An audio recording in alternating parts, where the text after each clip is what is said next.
as dusk falls on a North London vantage point. A small group of sky watchers wind slowly up the hill. For Roy Lake and a few members of the London UFO Studies Group, night watches are a regular event. Most times they see nothing except planes. Occasionally, however, they see something they can't explain, a UFO. I do know that they exist. They've been coming here for many, many years, and the evidence is there. It's overwhelming. Roy became interested in the subject 33 years ago. Since then, he's examined hundreds of case histories where people claim to have seen objects. The problem is, he argues, people are not believed. We're talking about millions of sightings worldwide. There have now been well over 3,500 sightings reported by military and civilian pilots. As a respected international investigator and author in the UFO field, Timothy Good has also read many reports. He feels that many UFOs have a natural explanation. Ministry of Defense say that 90% of all UFO reports can be explained. I feel that the percentage is probably closer to 70 or 80% of all UFO reports which can be explained. That still leaves a residue of tens of thousands of unexplainable sightings. We're coming down from Scotland at about 20,000 feet on the airway Amber 1. In the 60s, Captain Graham Shepherd saw a UFO. He was flying in a Vanguard aircraft when the Prestwick Air Traffic Control alerted him to a nearby object. The words he used were opposite direction traffic, very fast moving. Now we looked out to see what was coming, and into view came this, what looked like a hubcap, very shiny, flying extremely fast. No more than a quarter of a mile away on our right-hand side, and I was a co-pilot at the time. So it was on my side, as it were, on our right, a couple of hundred feet below us, very fast, double the speed of normal airliner traffic within the airway.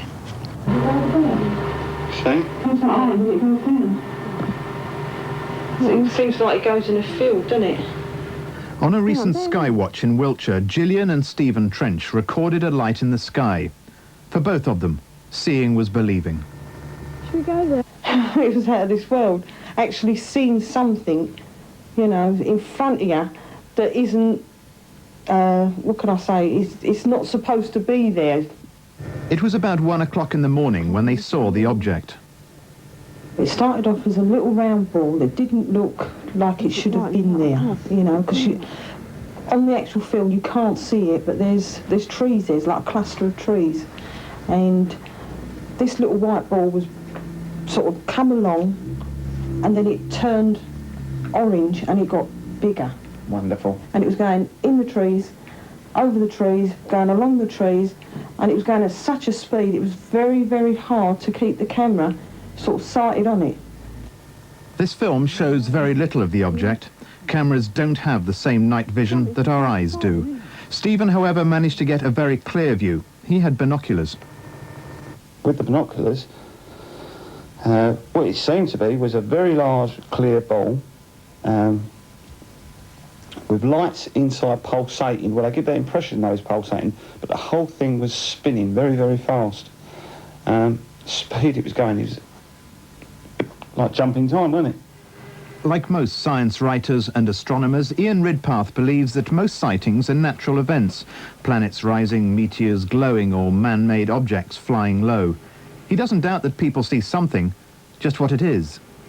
Just because something is unexplained doesn't mean that it automatically has to be an alien spacecraft. I mean, why does it have to be an alien spacecraft? There's absolutely no evidence at all that any UFO is in fact an alien spacecraft. There are also at any given time secret aircraft and spacecraft being tested, though in most cases they are tested either at a very high altitude or in restricted areas. But I am convinced that thousands of UFO sightings actually relate to extraterrestrial vehicles. On a November evening about 10 years ago, Linda Jones took her young son and daughter for a walk along a Manchester canal bank. Suddenly, they saw a light in the sky. It looked like it was going to hit us directly. We ducked into the grass. It landed vertically. in a field, over a hill. We ran up the hill. We thought we were going to see an aircraft in flames or something, but it was just this object, total silence, not making any noise at all. It was then shaped like a boat, like a half moon really, girder structure, the undercarriage of it, and had a big light on the top of it. We stood there watching this object, transfixed, and we stared at it. It was hovering 2 foot off the ground. It turned out that Linda lost track of about half an hour during the encounter. At first, she told no one. Years later, under hypnosis, she recalls an experience on board the craft, but she doesn't like to recall it. I don't think I should remember. I think whoever blanked my mind out, or if it was fear that blanked my mind out, I do not know. But I know that I should not remember. Our own sun is just an ordinary star. It's one of hundreds of thousands of millions of stars in the galaxy. And a large proportion of those stars could have planets, like the Earth. We can't see them because they're too far away. And if there are planets like the Earth out there, then you would expect there ought to be life somewhere. But whether it's travelling around in space and trying to visit us, I very much doubt.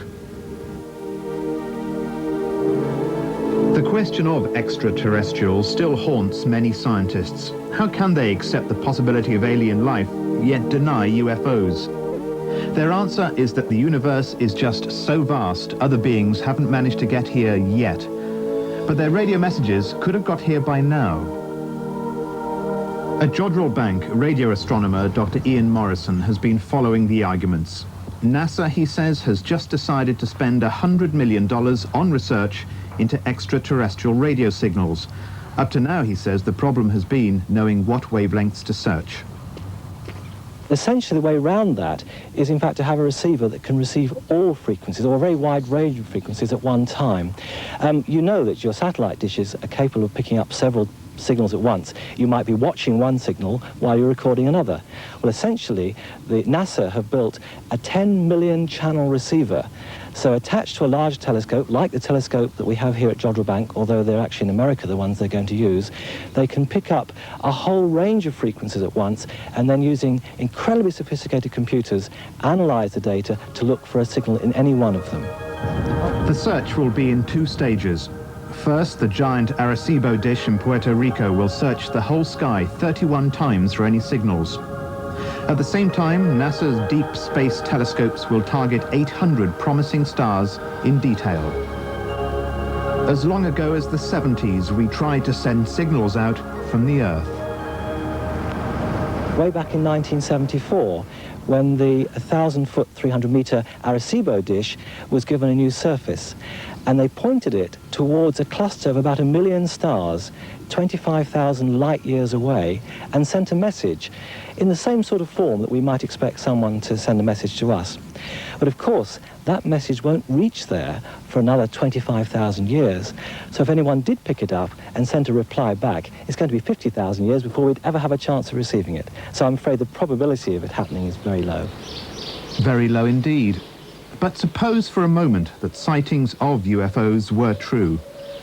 That's the question retired aeronautical engineer Roy Dutton asked himself. He'd worked in the aerospace industry on feasibility studies for advanced space vehicle designs. He could apply his specialist knowledge to the problem. It was quite clear that they were not using propulsion techniques that we knew anything about, and their performance capabilities were far beyond anything we had. So that's how I came eventually to look at the global picture and to see if I could put the thing together in form of an astronautical model. Roy set about collating all well-documented cases of UFOs for the last 100 years worldwide. He then related the encounter times to the stars overhead at the time.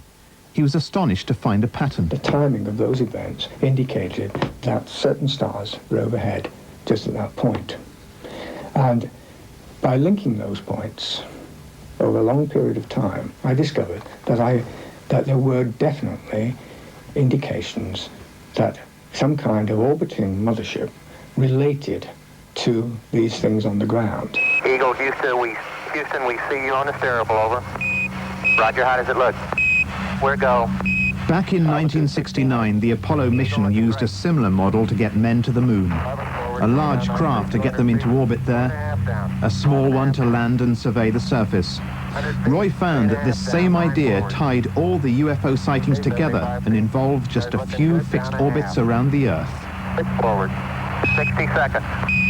Lights on. It seems to me that the whole process is too well established, it seems, and too important to be just left.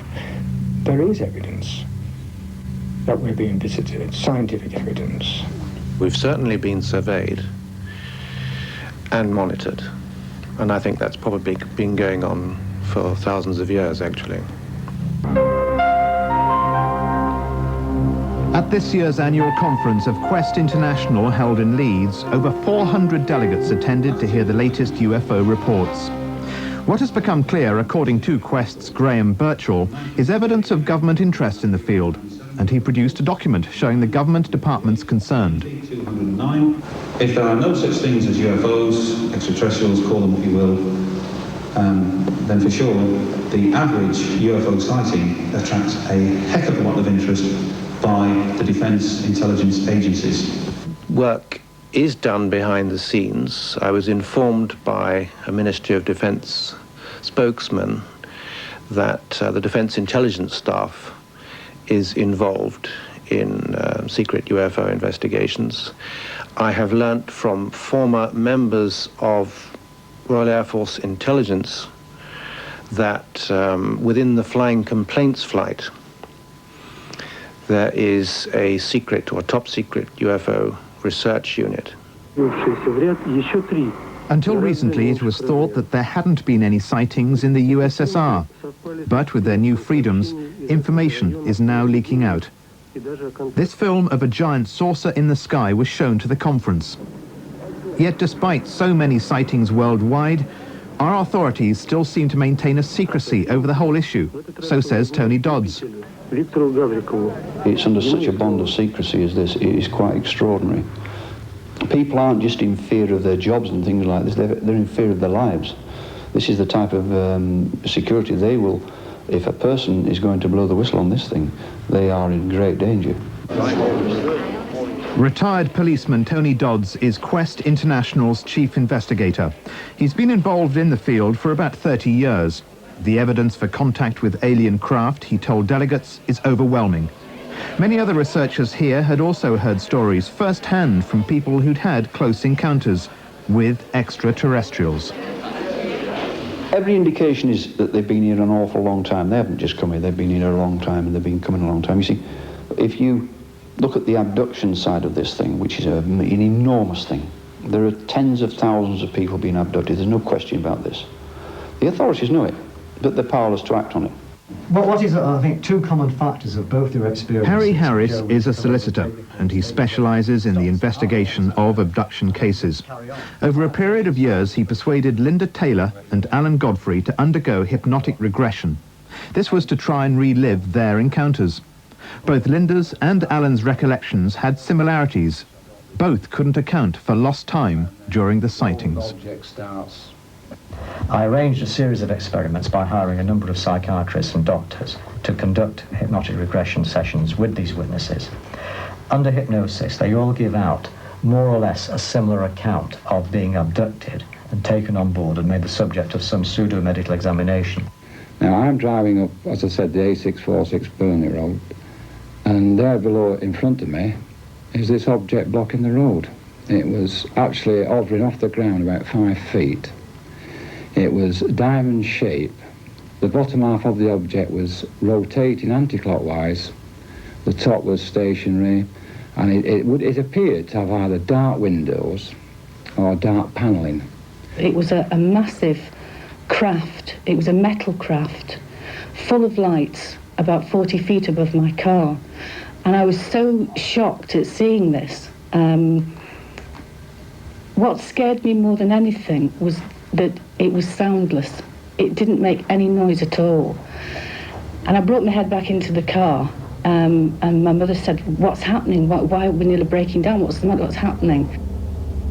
This is a recreation of Linda and her mum's drive. Somehow their car was losing power. This they attributed to the craft above them. They fled to a nearby petrol station before going home. My husband, Frank, came and answered the door, and he said, "My God, what's happened to you? You've been in an accident," because I'd been crying. And of course, you know, I was shaking like a leaf. And I went into the house, and I wanted to be very sick. And I just said, "Look, phone Mum." And I went into the bathroom, and I was violently sick. I remember thinking, you know, I shouldn't be seeing this. You know, this is ridiculous. This, what the hell is it? With his road blocked, PC Alan Godfrey tried to radio for help from his police car. But his radio wouldn't work. And that's all Alan consciously remembers. The next thing, half an hour, 35 minutes had elapsed. And I found myself driving the police car further up the road. Over the same evening, 6 other officers saw a similar object. Alan realised he couldn't account for half an hour, so he went back to the scene, but the craft had gone. When I got back to the police station, I had an itch on my foot. And you know, you get these little niggly itches inside your boot, and you're trying to scratch it. And I remember being annoyed about it and looking down, and that's when I saw that my boot had been split wide open. And there was a little burn mark on the instep of my foot, about the size of a penny. It was when I actually was having the shower that I noticed some very, very black, blue marks on both my outer thighs, like heavy bruising. But the next day, that had disappeared, that had all gone. Under hypnotic regression, I get out of the car. I'm looking at the object, a light appears from underneath the object, and I say, I'm off, jump back in the car won't start, there's a big beam of light, I go into blackness, I wake up in what can only describe as an examination room. During the interview, Linda forgot to mention about her coat. Can we stop this? I'm upset because when I got home after the UFO event, the first thing my husband said to me was, "My God, you've had an accident, and where's your coat? You're freezing." And from that day on, I can never remember that the coat was missing. It was taken from me somehow. They themselves attach a bracelet to my wrist and something to my left foot. And then these little creature things come up and plug into these bracelets. I hate to think that I was actually abducted. I keep getting pains in my head. I'm asked these awkward questions and get pains in my head. Something happened on that road because we lost 55 minutes out of our lives that we just can't account for. In general, UFO researchers say there are few instances of people being physically harmed. It's said the abductions are part of some kind of study program. But sometimes researchers claim that the alien technology goes wrong and their vehicles have accidents. I'm convinced that certainly in the United States, possibly in the Soviet Union and other countries, a number of extraterrestrial solid nuts and bolts vehicles have actually been recovered. They are certainly utilising some of the technology which they have picked up from these things for our own aircraft.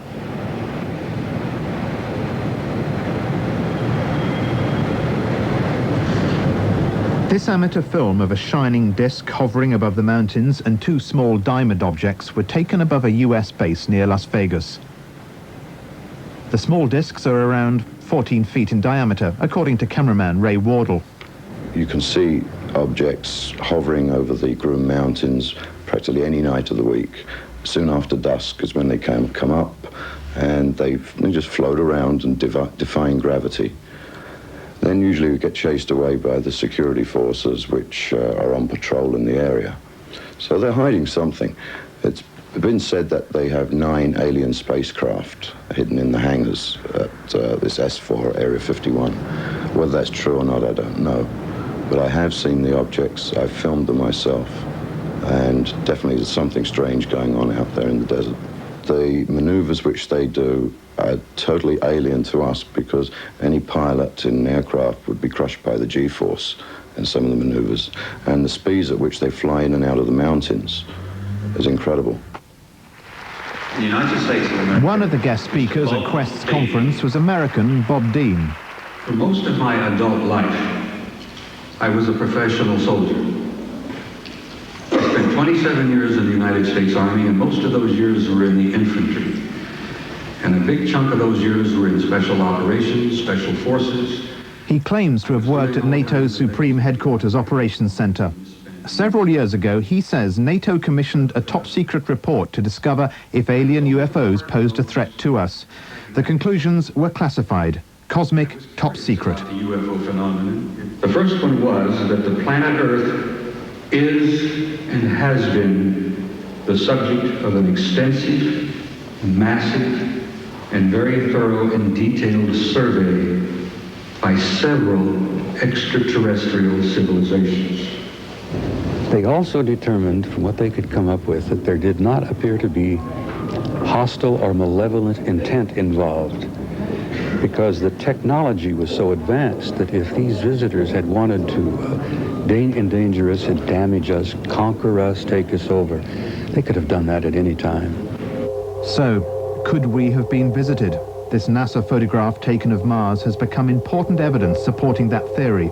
Computer-enhanced images of the terrain have revealed to American Richard Hoagland a face on Mars. It began about 9 years ago by noting the curious resemblance of the face to another important monument on this planet. That was the Egyptian Sphinx. At a lecture given at the United Nations Library this year, Hoagland explained that the face was just the signpost. He discovered a mathematical connection between the geography of the region of Mars called Cydonia and that of Egypt, where the Sphinx is sited. And what's more, co-worker David Percy found that one of our ancient sites, Avebury, fitted the same mathematical pattern. What is a mound on Cydonia is a mound at Avebury. And what is a tetrahedral rim pyramid on Cydonia is a tetrahedral rim pyramid at Avebury. I can only conclude that there must have been traffic between Mars and Earth. I'm satisfied that there are several different groups coming here, maybe with different purposes. I think, indeed I'm convinced, that there is a genetic link with some of these beings which goes back tens of thousands of years. The debate is endless. The arguing won't stop, and while the researchers re-examine their cases, the evidence as they see it increases. The Ministry of Defense deny they have any evidence to support the existence of extraterrestrial life. These pictures, taken with a miniature camera, have been enlarged, thus magnifying the blemishes on the negative. And now the objects are enlarged out even further. There were no glass attachments on the plane which might have caused reflection. 50 people in 3 planes saw the objects and wrote reports on them.